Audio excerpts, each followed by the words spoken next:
Vďaka Bohu za jeho opatrenia. Vysoká cena milosrdenstva. Obraťme sa na Lukáša, 6. kapitolu, prosím. 6. kapitola Lukáša začína veršom 35. Milujte nepriateľov, konajte dobro, požičiavajte bez nádeje na návrat a vaša odmena bude veľká. Budete deťmi Najvyššieho, lebo on je láskavý k nevďačným a zlým. To je silné vyhlásenie. Opakujem, Boh je láskavý k nevďačným a zlým. Ak nemáte verš 36 podčiarknutý, mali by ste to urobiť. Ak ste to neurobili, urobte to teraz. Ak máte Bibliu bez poznámok, vymente ju za takú, do ktorej môžete písať.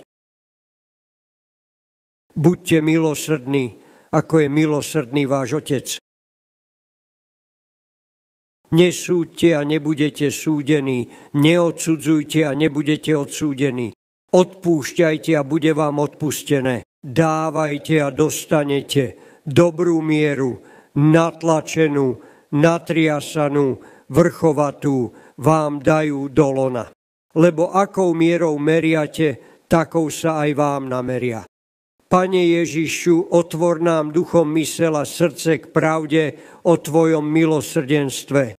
Pane, daj nám vidieť jeho plnosť. Nech ho nevnímame len ako slovo.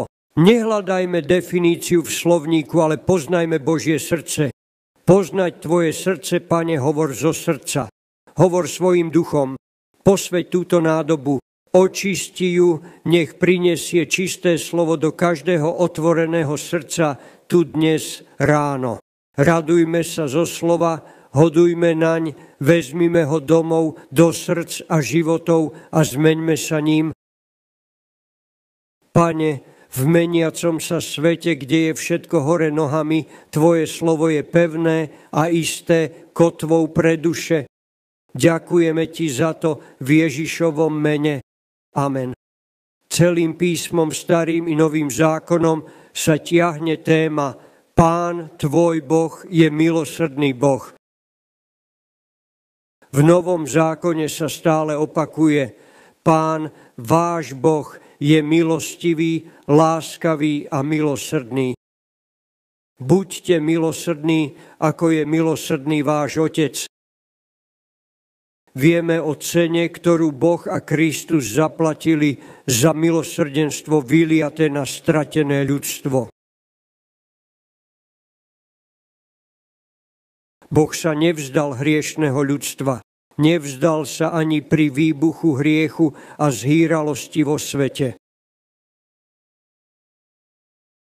Pozrel na hriechom nasiaknutý, rozčarovaný svet a poslal svojho syna.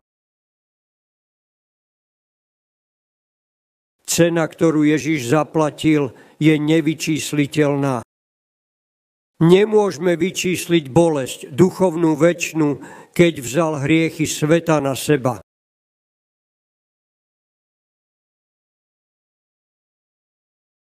Nový zákon naznačuje ľudské utrpenie a cenu za prejavenie tohto milosrdenstva. Viete, že ho odmietlo všetko, čo sa nazývalo náboženstvom. Podľa žalmistu sa stal piesňou opilcov. Stal sa piesňou opilcov. Všetci ho odmietali. Elita, vzdelanci, chudobní, nevzdelaní, celé ľudstvo.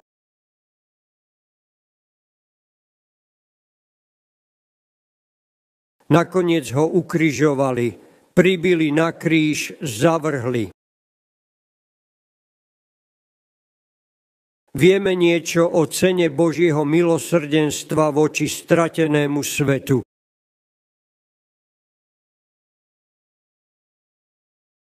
A on našiel teba aj mňa v našom stratenom stave. Kážeme o nezaslúženom milosrdenstve, milosti a láske.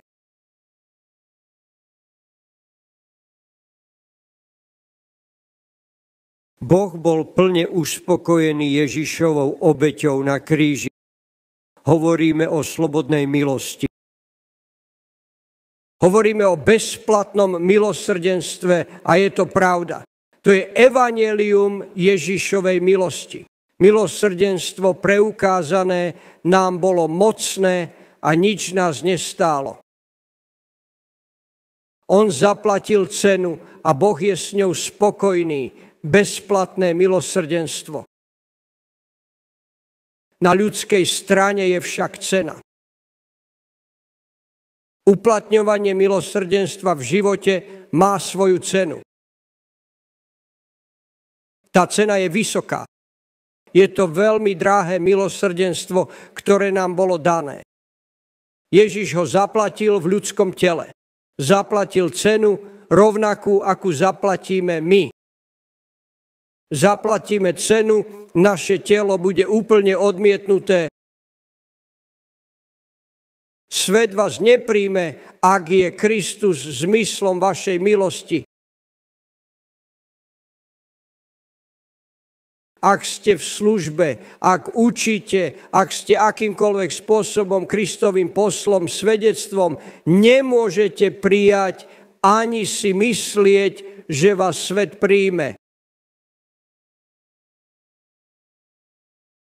Budete odmietnutí. Ak chcete byť milosrdní k svetu, buďte milosrdní.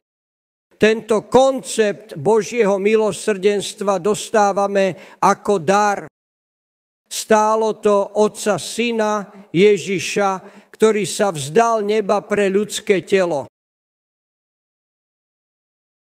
V ľudskom tele je milosrdenstvo príkladom pre ľudstvo.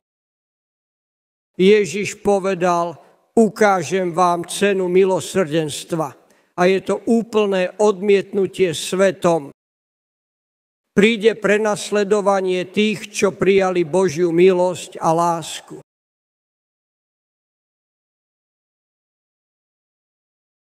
Hovoril som s vami z Teen Challenge, riaditeľmi, služobníkmi.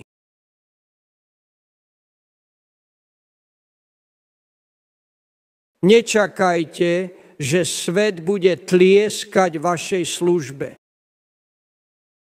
Ak je Ježiš Kristus jej stredobodom a Kristus je vyvyšovaný, čím viac je povýšený, tým viac prejavujete Kristovo milosrdenstvo.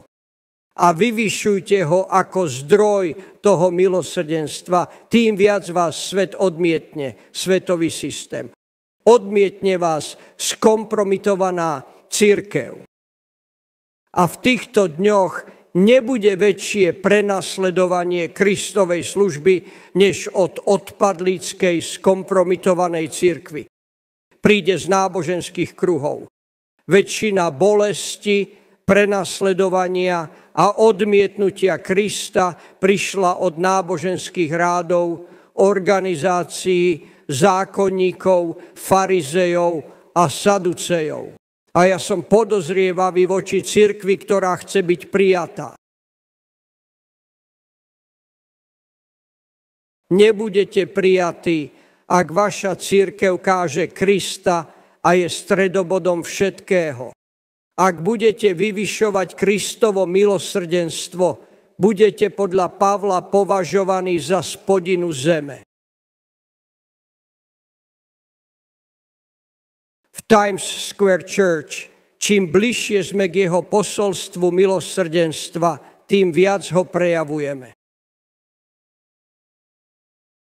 Keď vznikla Teen Challenge, po rokoch sa mnohí závislí zachránili a žili s Kristom 2 roky bez drog. Mnohí z nich teraz študujú Bibliu a uvažujú o sociálnej práci. A zvolal som lekárskú konferenciu